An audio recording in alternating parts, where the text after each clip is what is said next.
This is my review of Crazy Rich Asians, directed by John M. Chu, released in August of 2018. There are spoilers.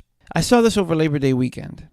To date, it has been the number one movie in the box office 3 weeks in a row. On a budget of $30 million, it has already grossed over $110 million, and that's just domestically. A sequel was already announced a few days after the film's release. Several movie critics I trustingly follow praise this film. The Rotten Tomatoes score is 93%. I was curious and I wanted to check this out. The movie was only okay for me until it got to Colin and Araminta's wedding. These are supporting characters in the movie, the mains being Nick and Rachel, which I'll get into in a moment. Up until this point, the movie was ho-hum. I felt the comedy was forced. I wasn't really invested in the main characters, but I now realize that during that part of the movie where I wasn't that crazy about it, seeds were being planted which would pay off by the film's end. The movie takes place for the most part in Singapore. What is shown of the country in this film is gorgeous. The colors pop and are vibrant. I started thinking, man, I gotta go visit this country. As I mentioned above, the movie really picks up for me after the wedding. Nick's family acceptance angle with Rachel was great.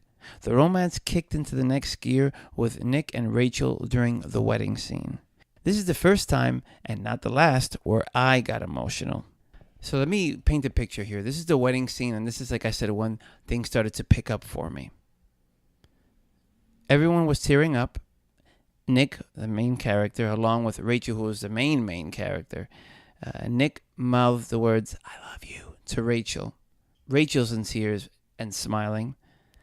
Colin, the guy who's getting married, is crying while Araminta, his wife-to-be, is walking down the aisle. And Eleanor, played by Michelle Yeoh, who was in another side of the room, but this is the camera kind of going to these three situations here.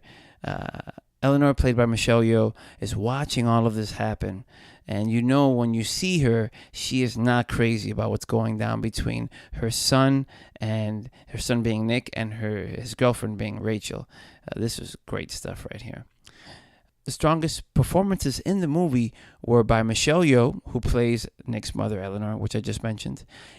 She may come across wooden and emotionless, but subtle things in her face, small actions, or like how she turns her head, or what she says, and this is quiet right after, delivers the point across nicely.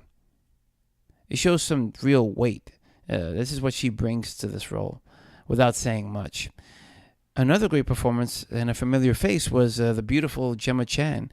I remember her from the TV show Humans. I think this is on the Sci-Fi Channel, where she plays a humanoid who has emotions. I enjoyed her in that and binged 2 seasons of it on Amazon Prime one winter. Miss Chan, she plays a character called Astrid. Her story with her husband regarding the infidelity and accepting oneself as they are and not making excuses because of it, I also enjoyed. I also thought it was great. I resonated with this, especially when it comes to nice guy syndrome, which I've talked about on this podcast, and I'll go ahead and I'll leave a link to my biggest takeaways of that book and how that's affected me personally in terms of accepting myself as I am and asking for what I want. I started caring more about Rachel's character near the end section. I'd say like the final third of the movie, and maybe that is an issue with the movie, but this is when I actually started to get invested in her. I felt the scenes with her mother, like after Nick's mother, Michelle Yeoh, and the grandmother kind of like blow up her spot and like did this detective work on her, to find out more about this person. It's a whole thing. Like I said, you got to check out the movie.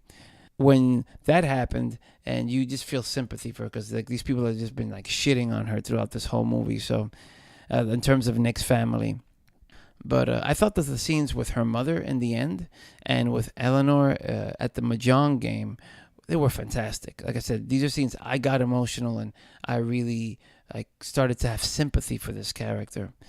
This movie was labeled as a rom-com, but I found it to be more drama romance. I found those to be the strong points.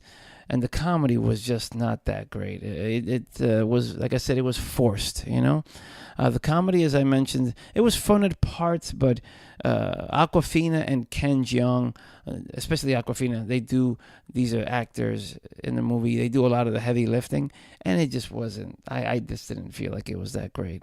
I smiled and chuckled a bit at times, but that's about it. But this movie was beautiful looking. It was a very nice romantic kind of movie. And I like romance movies. I really do. And I hope the sequel is even better. And that's my review of Crazy Rich Asians.